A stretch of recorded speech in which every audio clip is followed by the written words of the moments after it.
Hi there, this is David and welcome back to Let's Play Dragon Quest IV Chapters of the Chosen. Last time we went over here and we spoke to the princess, and apparently there's some sort of Romeo and Juliet complex going on here. Basically, the Prince of Balmoral is in love with the Princess of Endor, and hopefully, if they do get married, that will become, they'll become an alliance, and then that will prevent a war. And if we are able to prevent that war, then we'll get permission to own a shop. So, yeah, that's pretty much what we have to do in this chapter here. Oh, Zenithian sword. Really? Climb up to the heavens? That's crazy talk. Yeah, let's go ahead and check these bookshelves. Oh, the Colosseum. Huh. Oh, yeah. I kind of think that we already read this book in Chapter 2, I'm pretty sure, but I just wanted to check it again. Yeah, remember this book? We saw this in Chapter 2 as well. Yeah, so, I mentioned this, I think in the last episode, but today we can read it again and get a little bit more background information on these two lovebirds there. Yeah, so that's kind of sweet. It looks like none of the books or anything like that has changed, unlike the NPC dialogue, but it is nice to see it again there. So we still can't get into the king's room, but what we need to do now is go to Balmoral Castle and do a couple of things there. In fact, I still have that, where is it, the Chimera Wing? I thought I had one. Oh, there it is, yeah. Okay, still have one of these. Let's go ahead and use that to head on over there. Just make Talun's life a little bit easier. Okay. Now, before we prevent this war, do not talk to the king yet.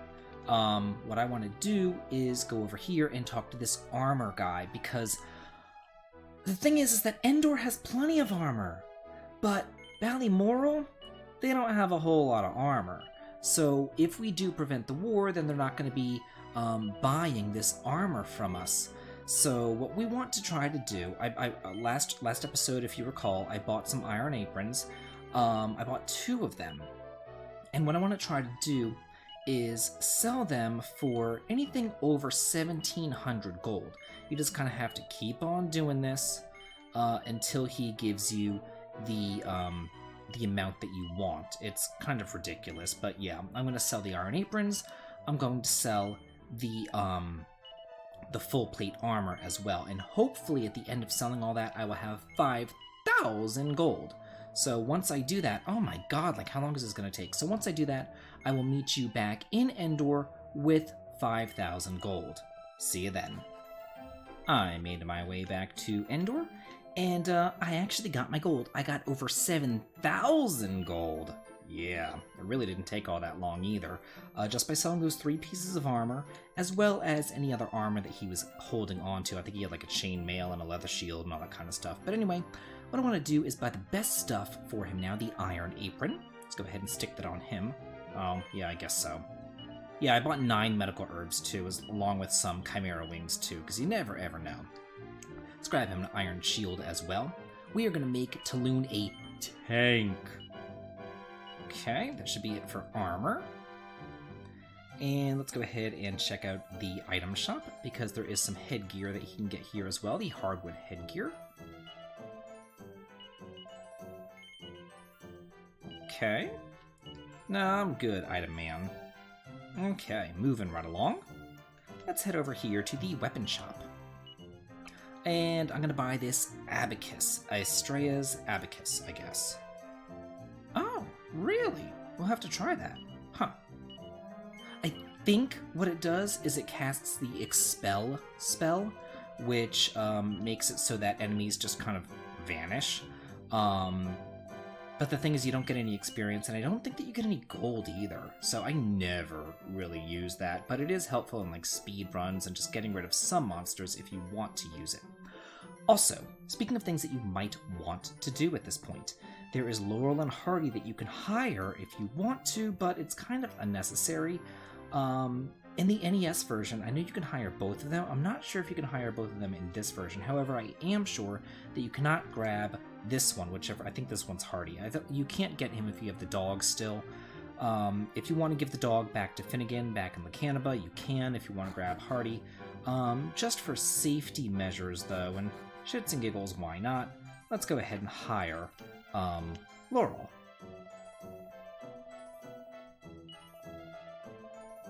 Okay, 600 gold for 5 days. Why would I fire you? Thanks. More party members. Sweet.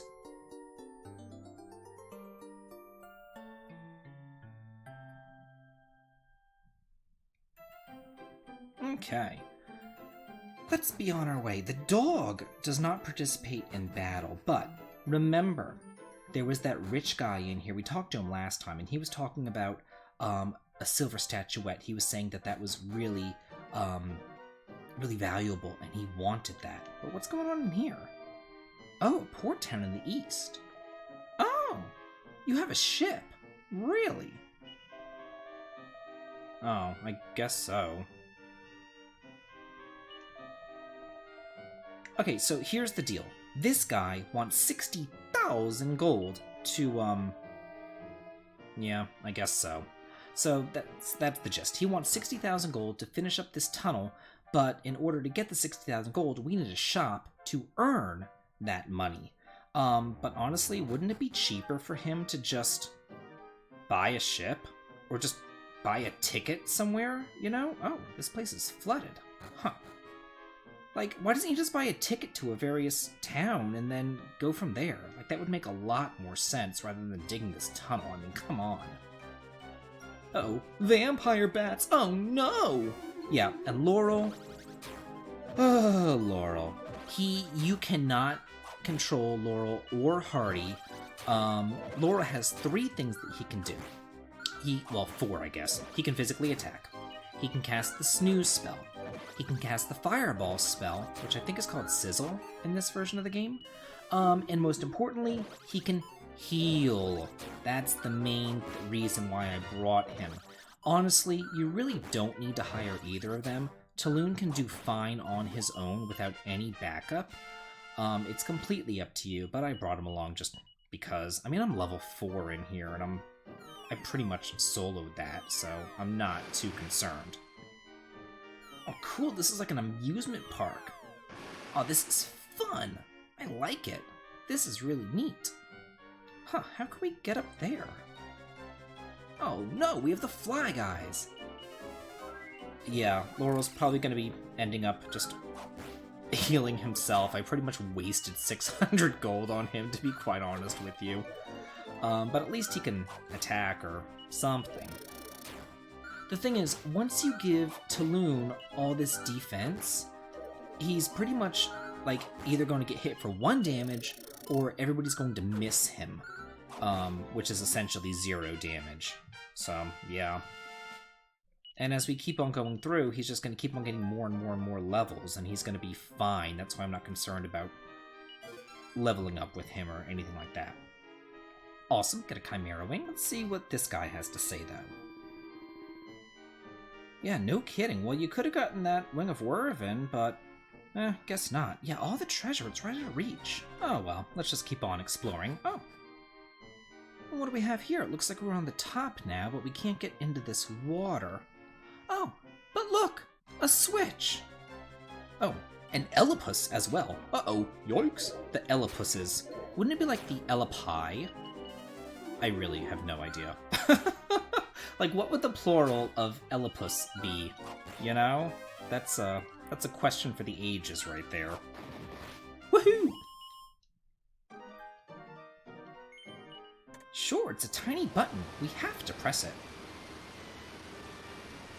Oh, it drained all the water. Huh. Oh, God. I guess this guy drowned. Man, that's horrible. Ooh, nice. That gold will come in very handy. By the way, I know that there is like a strategy that you can do if you want to, which is essentially to, oh wait, I need to go this way, which is essentially to not get any treasures inside of this cave right now and wait for much later in the game to grab them all because it will help out a certain character. I don't really feel like doing that. I feel like you're in here once. You might as well stay in here and just get everything. Like, the game isn't hard enough that you need to backtrack into a dungeon to, like, regrind, if you know what I mean. So I just feel like that's completely unnecessary. It was recommended in the NES strategy guide to do that, though, in the Dragon Warrior 4 strategy guide that you had to mail away for. And I've seen it recommended in some other online FAQs as well. After that last battle, Taloon learned yet another spell or ability. He pretty much has Thief or Jester abilities in this game. He already has Padfoot, which I probably should use, actually. And Eye for Distance, which you can use on the world map to locate nearby settlements, but the thing is, you already have a world map, and you have, like, a second screen. It's completely unnecessary. If you go down here, you're just going to see that waterfall that we came in on, so let's not do that. Instead, let's go over here and loot this cave in its entirety. Ooh, some iron armor. We'll definitely want to sell that back in Ballymoral since we have not yet talked about the marriage proposal and have not yet prevented the war, so that armor seller guy is still there, still offering me tons of money for that. Can I go that way? No, I can't. Oh, hell. How much you want to bet this guy already looted all the treasure chests? Oh, you asshole. You're screwed. You're gonna die, because I'm not letting you out of here. I hate you. Bye, asshole. You can die for stealing my treasure for all I care. But what do we have here? Ooh. Hey, we got that silver goddess statue. Great! At least you didn't get the most important treasure. That's all we really needed, and it wasn't even guarded by a boss or anything. Like, how easy was that? That was just fantastic. And after that last battle, he learned yet another spell. Let's see, the Nose for Treasure. This will tell you how many treasure chests are still remaining on a particular floor of a dungeon. So that's actually very nice, especially for hidden treasures. Things like mini medals and stuff like that. But anyway, with that, we've looted all the treasure. Padfoot wore off. Let's go ahead and recast that. And we can have a little shortcut out of the cave. So that's very, very nice. Now, let's see. Where is my Chimera Wing? We'll go ahead and use that. Go on back to Endor. Oh, I was hoping it was going to reset the time. That might not matter. This silver statuette guy might still be awake at night. Kinda doubt it. We shall see. Oh, he is. Perfect. It is. 25,000 gold coins. Yeah. Great. But here's the deal. We got 25,000 gold coins, but the guy who's selling his shop, he wants 35,000 gold for it. Now, what are we at now? 29,000? So, here's what you do to make it really... Oh, hell, I do need to make it morning.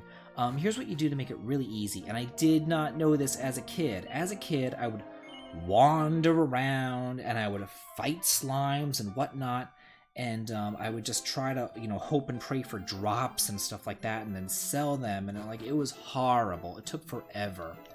We're not going to do that. What we're going to do is go over here and buy some iron aprons. 9 of them, actually. We're going to stick them in the bag, because in the NES version, we didn't have a bag, but damn, does that make it super frickin' easy. So go ahead and just stuff your bag full of these. Can I buy? Let's see. I can only buy 1 more iron apron. I'll go ahead and do that. Yeah, stick that in the bag as well. Awesome. And let's see, 1,000. I guess I'll buy a bronze armor.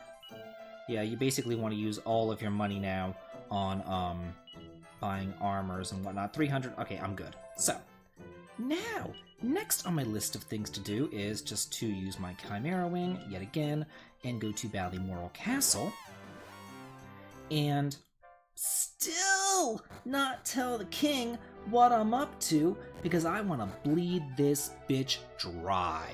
So here's what you gotta do. Sell those iron aprons again for nothing short of 1,700 gold. And I have a ton, 19 of these guys to sell. Whoa! Look at that! Almost 3,000 1,000 gold! Yes, indeedy do! So after I am done selling shit tons of iron aprons for massive amounts of profit, I will be set for buying my shop. I might be set for the rest of the chapter, actually, for God's sakes. Like, this is really good. So let me get this done, and I will meet you in just a second. Okay, after about 5 minutes of trading, I now have gone up roughly 10,000 gold. I am sitting at 39,290 gold. Yeah, so that's a really easy way to make a ton of money. So, now that we've done that, now let's tell him all about the plans between his son and the daughter. Where's my royal decree? There it is.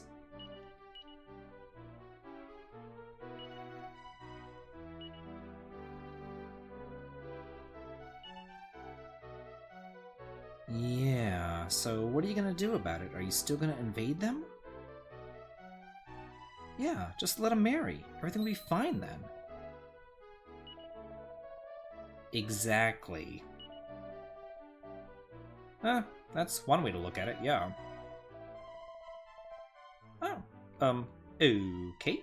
Well, great. So, looks like we have prevented war between these two countries. Where is my Chimera Wing? There it is. Let's go ahead and use that. Go on back to Endor. Yeah, thank God for Chimera Wings. Can you imagine doing this without them? I mean, and then... Ooh, it would be terrible. Oh, and Laurel, he's still gonna follow me around. He's completely useless, but he's there.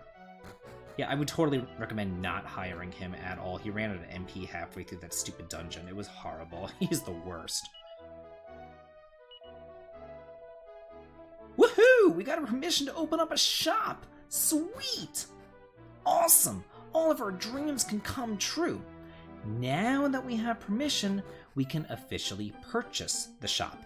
If you tried to come here before getting the king's permission to open the shop, the guy still wouldn't sell to you. He was like, hey, you need to have permission, so yeah. Well, go retire. Yeah, I have the money. Of course I will. Great!